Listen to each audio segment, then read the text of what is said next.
Halito, Gawatsi. Hello everyone, I'm Darren Brown, longtime member of the Native American Journalists Association, and I'm thrilled to welcome each of you to this virtual 2021 National Native Media Awards ceremony to celebrate this important work and your accomplishments. And I'm bringing it to you from the newly opened First Americans Museum here in Oklahoma City. It's been another full year since we've been able to be together in person, so thank you for joining us here via Zoom to celebrate great journalism from all across Indian country. On behalf of NAJA, I'd like to extend a warm welcome to all of our members, presenters, friends, and colleagues of this evening's recipients. We're so happy that you could join us in recognizing the diverse contributions made by each and every one of our honorees. First up tonight, we have a message from NAJA Board President Francine Compton of the Sandy Bay Ojibwe First Nation in Winnipeg, Canada. Anine, good evening, NAJA members, friends, and supporters. Congratulations to all of tonight's winners. Your important work will serve to inspire future Indigenous journalists. Although we have not seen each other in person since Minnesota in 2019, I'm hopeful that we will gather again in Phoenix next year.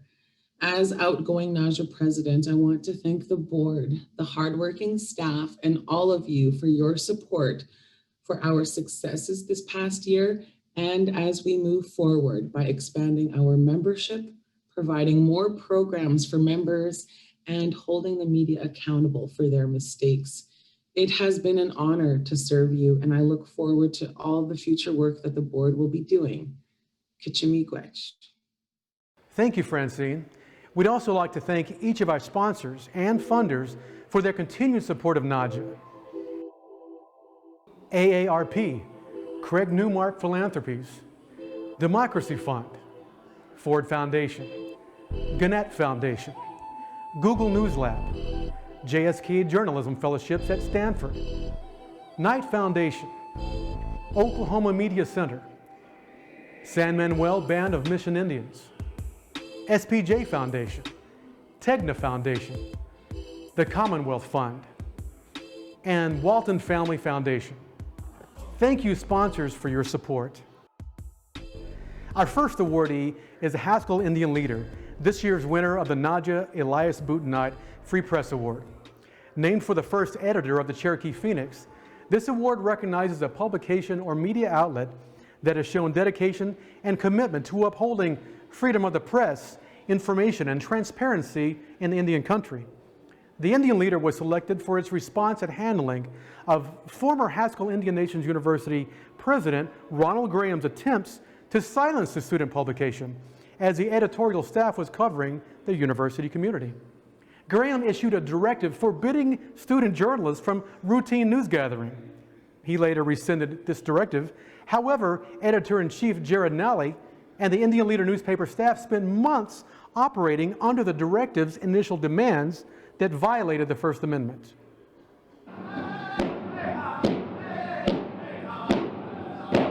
Ayacheki Jared Wenzwiani Nila Miamia. I'm Jared Nally, Editor-in-Chief of the Indian Leader.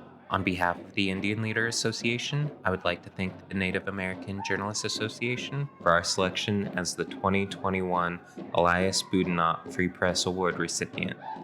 Our publication, The Indian Leader, is the oldest Native American student newspaper and a proud legacy of Haskell Indian Nations University.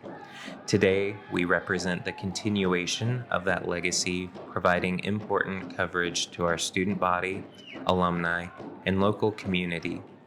In October of 2020, former university president Ronald Graham challenged that legacy, issuing a directive that forbade regular acts of journalism, such as publishing editorial criticisms and asking questions of public officials.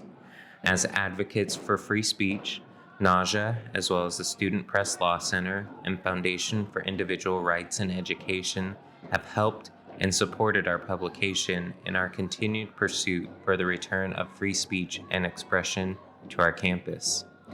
Today, we are able to accept this award because of the hard work of these organizations, as well as the historic contributions from the Native journalism community.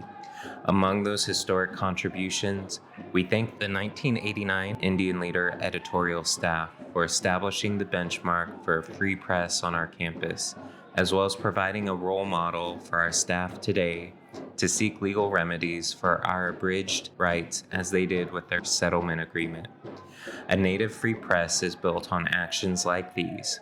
As such, we thank the historic work of our community, the work of past Elias Boudinot Free Press Award recipients, the work of Naja's Red Press Initiative, and the everyday work of Native journalists that continue to represent our community. We hope our activism continues to secure free press rights for Native students attending Bureau of Indian Education operated schools. Our staff is deeply appreciative of the recognition of our work by Naja and the Native journalism community. From all of our staff writers, Mishinewe, a big thank you to Naja. Congratulations to Jared and to Haskell Indian Leader staff. Our next award is the 2021 Naja Richard LaCourse Award for Investigative Journalism, which recognizes groundbreaking work by journalists in the role of community watchdog. This year we have an exceptional list of not one, not two, but three awardees: APTN Investigates, High Country News, and Marionette Pember of Indian Country Today. Naja board member Lindsay Craybill Burton said the selection committee was very impressed by these three entries. And she said, quote, "All three were deeply researched and are leaving long-lasting imprints on Indian country. Rather than single just one out from a particularly strong class of entrants, we agreed it was best to honor all three." Pember of the Red Cliff Ojibwe was selected for her story on Indian Country Today. The Catholic Church siphoned away $30 million paid to Native people for stolen land. Bujuani Nishiwag.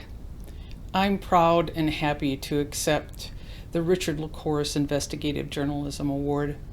You know, Richard was a citizen of the Yakama Nation, and he was the first news director of the American Indian Press Association.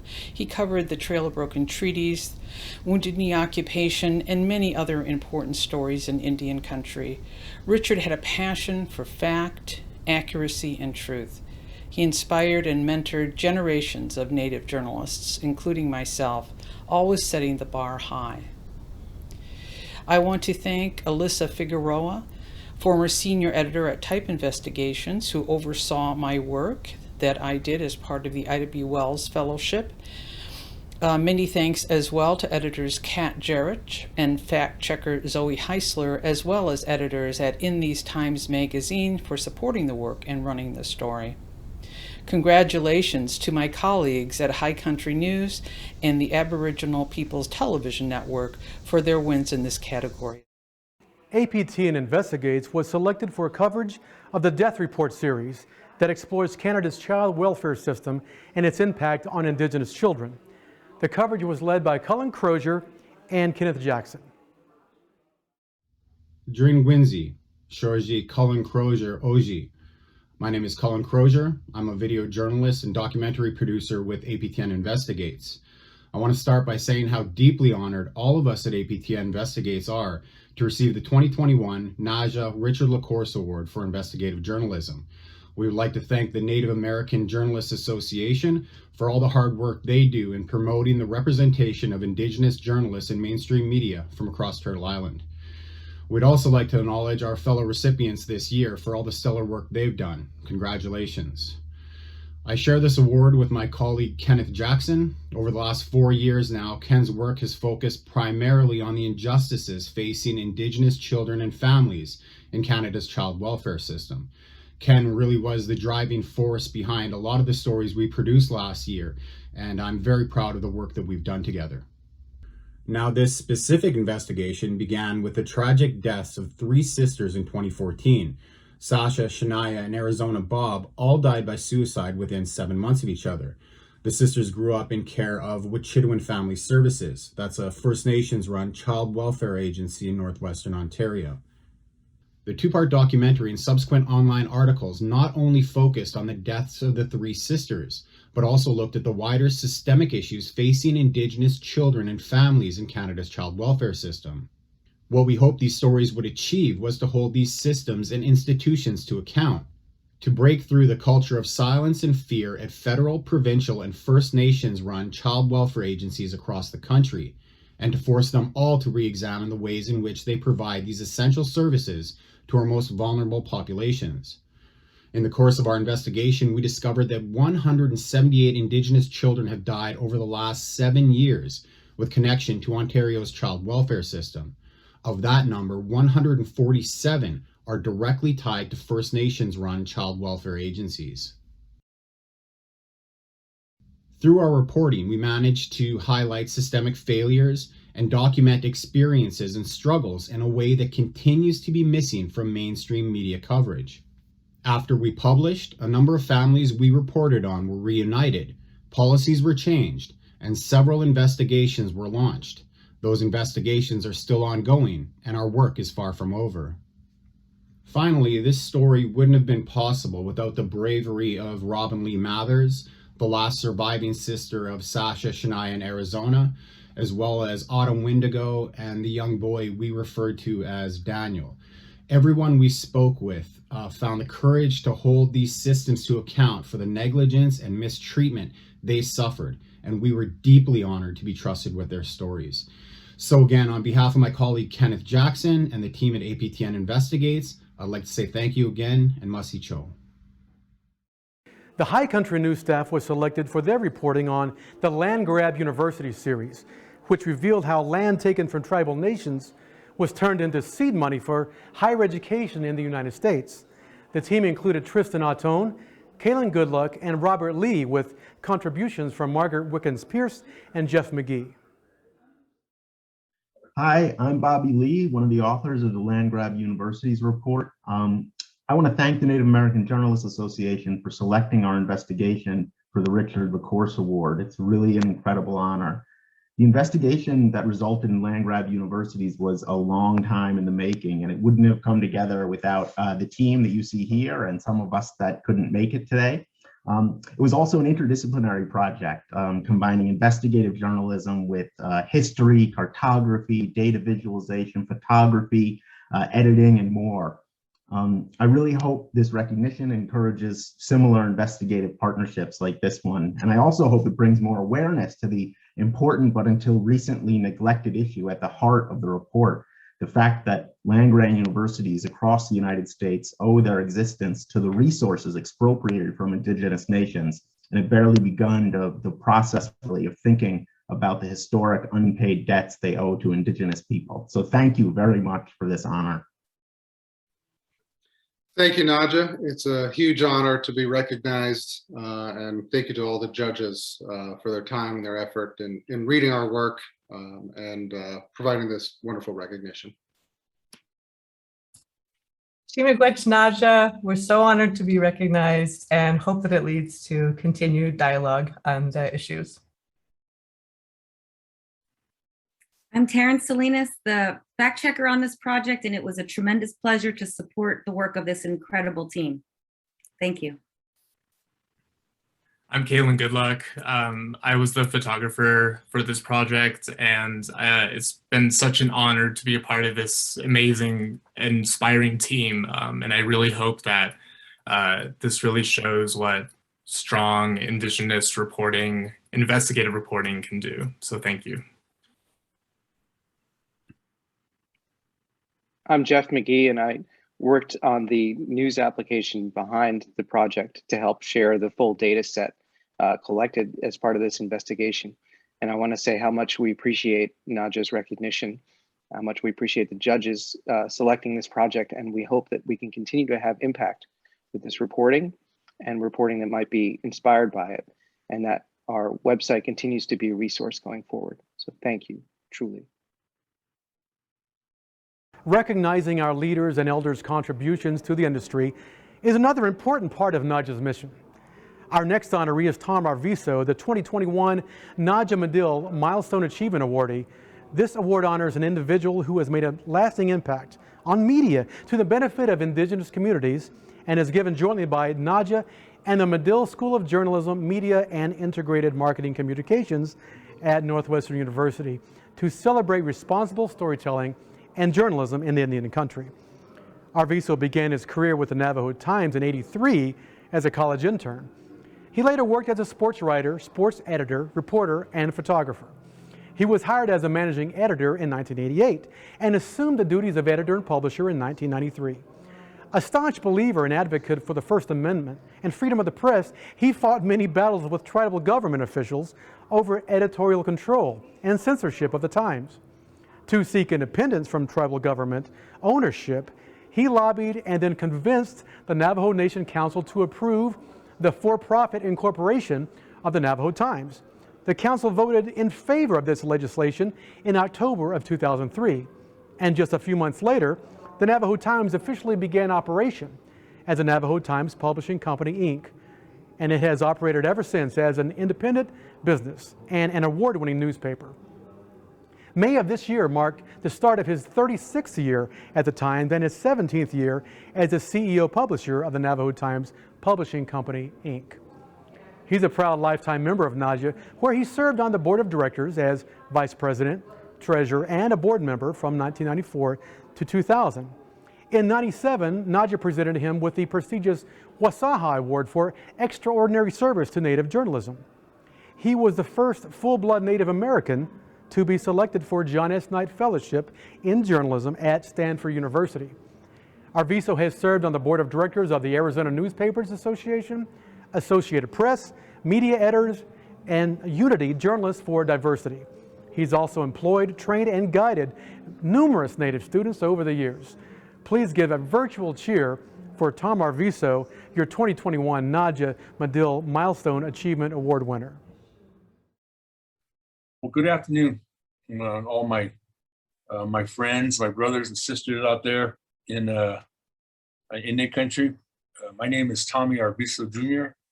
I'm the CEO of the Navajo Times Publishing Company, and I'm the publisher of the Navajo Times newspaper.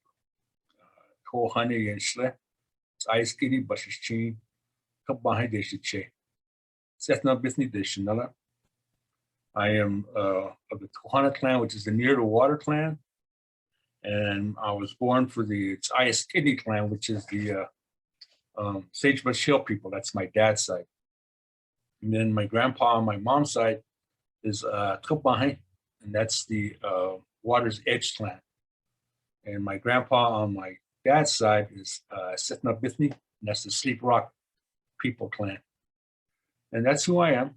I am originally from Winter Rock, Arizona, and today I'm in my office here at the Navajo Times in Winter Rock in beautiful downtown Winter Rock. And, you know, I was really surprised in a good way though, when I got the word, a message from Sterling or from the NAJA office when he notified me that I received the 2021 NAJA Medill Milestone Achievement Award. And I got the message early in the morning, and it brought a big smile to my face. And then I got kind of emotional, and it was just a real an honor to learn that, and I mean that in a humble way. You know, I can think of some of the fellow journalists who've won this award, including my sister Lori Edmo, who won it last year. You know, who received this award, and you know, just the fact that, you know, I'm in that class, so to speak, you know, to me is a great honor. And so I want to, you know, personally, I want to thank, you know, the Native American Journalists Association. I've been a member of NAJA for many, many years. You know, I go back to 1989 when I went to my first NAJA conference, and that was in Tulsa, Oklahoma. I remember that because in my hotel room, I think it was Oral Roberts University, was right across from the hotel. And there was like these big, giant folding hands, you know, like praying. And I'd look out the window, and then later on I'd look out the window again, and the hands were open. Later on, I look at it again, and they were closed. So that's what I remember about that place, Tulsa. Not only that though, but it had a record snowstorm. And I was there with Paul Natunam, one of our photographers, and the late Sam Billerman, who's worked in advertising at Navajo Times. And we were there, and we got snowed in for an extra 2 days. You know, we barely had enough money to get a hotel room the last night, I remember. We were able to finally fly home. But what stood out there was the many people that I met for the first time at NAJA conference. You know, a lot of different people that I met, and have since gone on. We've become really good friends. You know, we're all like brothers and sisters, and so it's been a real blessing being a part of the NAJA organization. I also want to thank the Northwestern University Medill School of Journalism, Media, Integrated Marketing Communications. That's a long title, but I want to thank them too for, you know, the consideration and the honor. I'm actually going to go to Northwestern University. Myself and Lori are going to go up there in November, early November. We're going to talk to the school up there, the students and staff, and share the award and really get to meet some of the people there in the journalism school. So I'm looking forward to that. But, you know, I want to, again, go back to talking about NAJA. I think, you know, as journalists, the jobs that we are doing now as journalists is probably as important as it's ever been. You know, our role as storytellers, our role as providing needed information for our people, especially now during the COVID situation, you know, and that's something that we all are enduring, everybody, not just Native American, but people everywhere. And so us as journalists, as storytellers, you know, being able to share information with our people so that they're safe, that they're more aware of their surroundings, so they know where to go, you know, for some real important information like hospitals, you know, where to go to get help for food, water, firewood, all these different things. I mean, that's the role that we've been playing. So we're not only telling stories, but we're also providing information, you know, to allow our people to be safe and to live. So I just wanted to share that. I think it's important. And I'm really proud to be a Native journalist. I've been doing this like for 40 years now, you know, and I'm actually in my 36th year now here at the Navajo Times. And I started as a student intern and just kind of worked my way up the ladder. But I mean, I'm really proud of my staff and the people I've worked with here at the Navajo Times. I'm really proud of all the different employees that we've had here who have now gone on to doing a lot of great things in the world. I just want to mention some of them because I'm really proud of them. And you know, some of these guys are former board members, or current board members of NAJA. Jason Begay, who's at the University of Montana, he was a reporter. Now he's teaching journalism at Montana. Jan Michael Patterson, who's a reporter. He's teaching at one of our local schools here, St. Michael Indian School. Sonny Klostish Chilaji. Sonny C, you know, it's a lot easier to say, I remember. Sonny's actually a teacher now at the UNM Journalism School in Albuquerque, University of New Mexico, and she's also pursuing her doctorate's degree, which I'm really proud of her. Shondine Silversmith, or another reporter, working for the Arizona Republic now in Phoenix. Manuelito Wheeler, who used to help us with the graphics and so forth. He's running the Navajo Nation Museum and Library, just doing a wonderful job. Candace Bigori, so used to be our sports editor and became our editor. She recently graduated from the ASU Law School and recently passed the Arizona bar exam. And now she's an attorney working on behalf of our Native people in the Phoenix area. I'm really proud of her. Stacy Thacker, who's another reporter, used to be with us. She's working in Montana, where she's teaching at a small school. I'm not exactly sure where. Polly Denetlaw, who's a current NAJA board member, you know, who's working in Austin, Texas for the Texas Observer, doing a wonderful job over there and really representing us Native people and our Native journalists in a good way. Ravon Yazzie, who was a photographer here, is now pursuing her master's degree at San Diego State University. And then Eugene Tapahi, who was a former board member, and he just recently started his master's program at Brigham Young University at BYU. But those are some of the people, and there's a lot more. But I've had a chance to work with them here and hopefully provided them some good guidance and advice so that they could continue on in their careers and really do some wonderful things for our people. And they are. And it's my hope that when they get, when they get done being out there in the big cities and whatnot, that they come home. They come home and they continue to help our people. Somebody to come home and take my role over here at the Navajo Times and take this newspaper and our company up to the next level. I just also want to mention some folks who I really come to admire and respect. My fellow brothers and sisters, journalists in NAJA. There's one thing I really enjoyed about being a part of NAJA is all the people I've met, the friendships that I've developed, people I got to meet even outside of Indian country with the NABJ, NAHJ, and AAJA, all the different associations that we used to have conferences with all the time. But in the Unity, we used to be with Unity Journalists of Color. But here with NAJA, some of the people who really helped me along in growing as a young journalist and then going through a career to where I am now. And some of those people are like Laurie Edmo at Showband News, Keith Skenendor, who used to be on the board with me back in the day. He was in Green Bay. Yvonne Kakatosh, who used to be with Gali Wisaks out in Menominee. Jeff Harjo, former executive director of NAJA. Karen Lincoln Michelle, Paul Dumaine, Mark Trahan, Kara Briggs, Tony Brown, Lauren Sapahi, Kim Baca, Patty Telehungva, Jolene Sconchin, Dodie Manuel, Ronnie Washines, Rhonda Lavaldo, Brian Pollard, Charlie LaDuff, my partner in crime. Charlie and I always had a great time whenever he came to NAJA conference, man. You never knew what Charlie was going to do.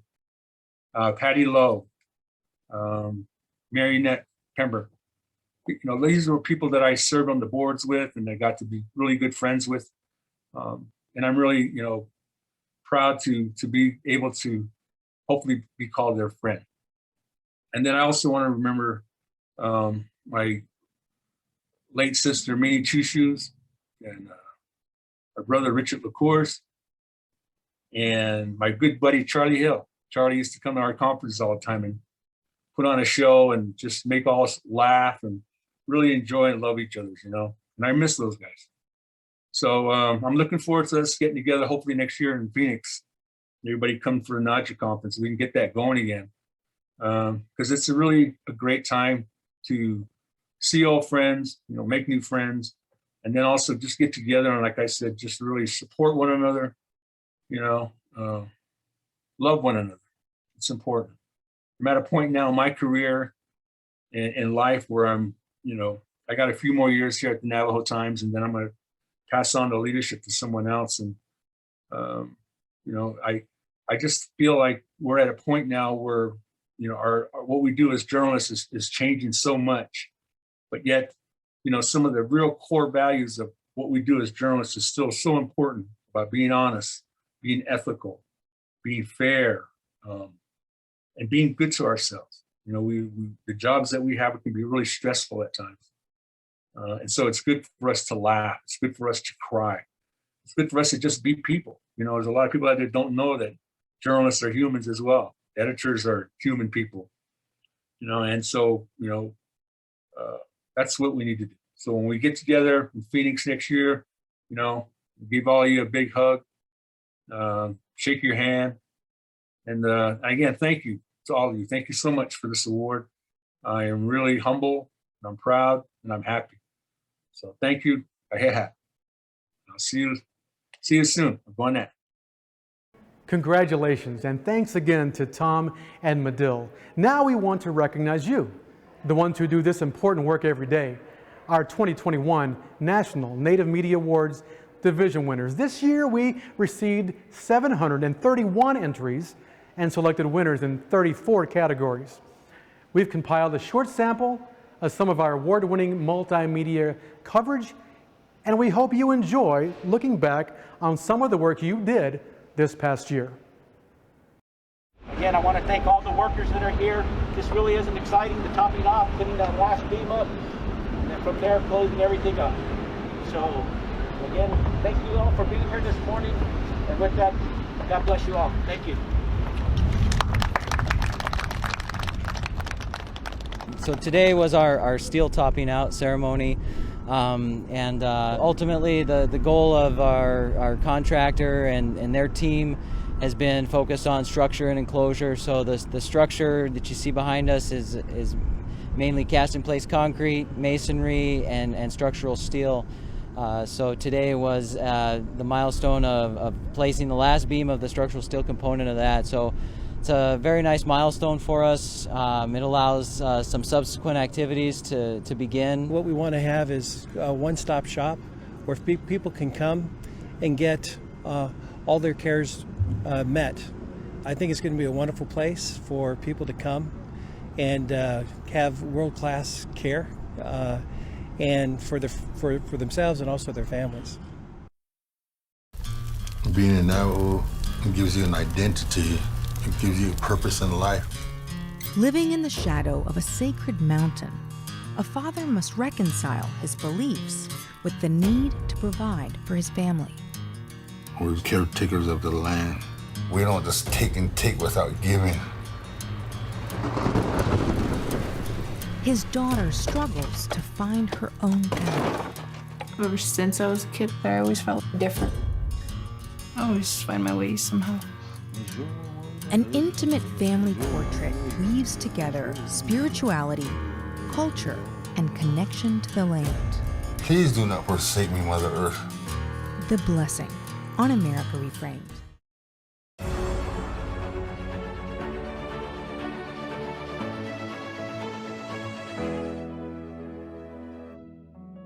Ned Christie was my great-great-uncle. This is where he built his house. Ned was not, from what I've heard, Ned was not a mean person, because he was actually a counselor, a tribal counselor, as we know him today, for Cherokee Nation, along with his dad. So they had the Cherokee Nation in mind every time they went to traveled to Tahlequah. He was not an outlaw. And I don't think any of the family members ever think about him being an outlaw. He was a good person.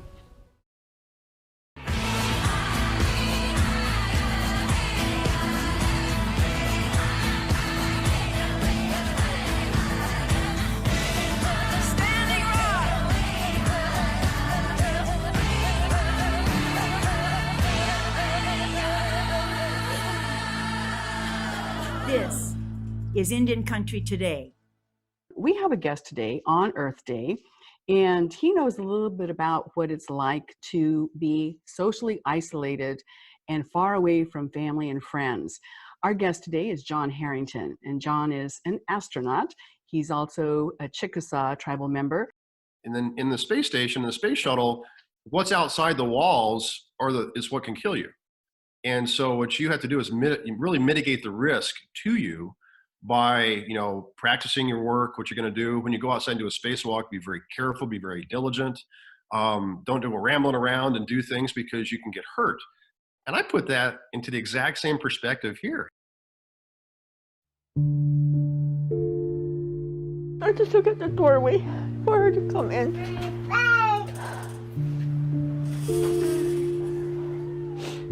I miss her so much. This is dangerous.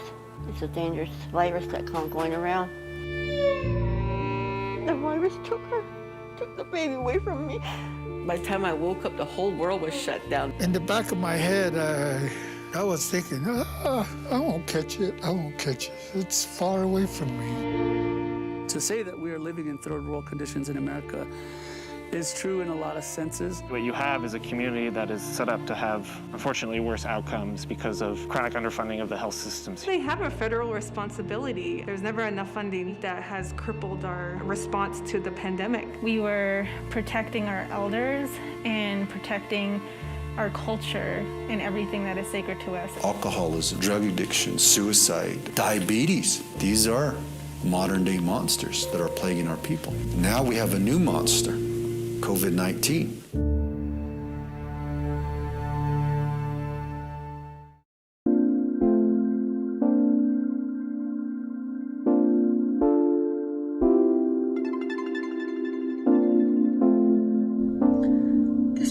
has been a challenging time for us all, as the pandemic continues to create a sense of uncertainty.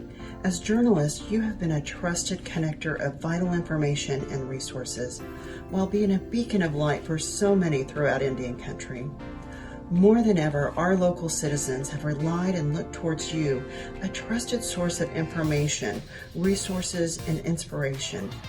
We at ARP are so proud to once again present the NAJA ARP Elders Coverage Award for journalists who covers issues important to and inspiring stories of the Native American elder population.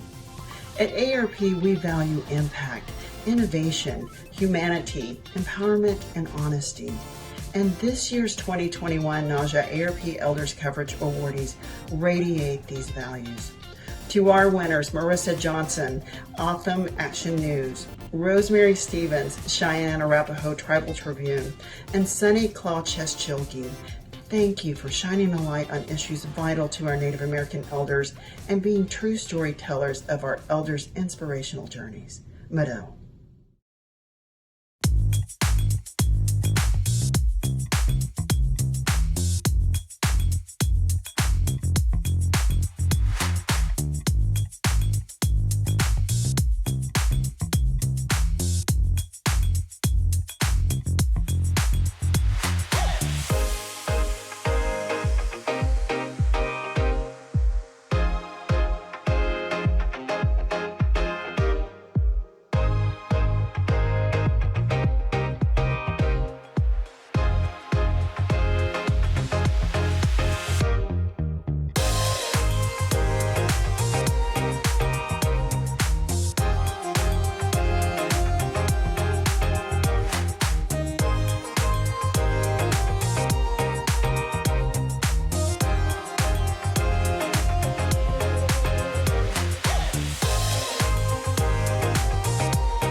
2021 has been better than the year before, but with its own challenges certainly.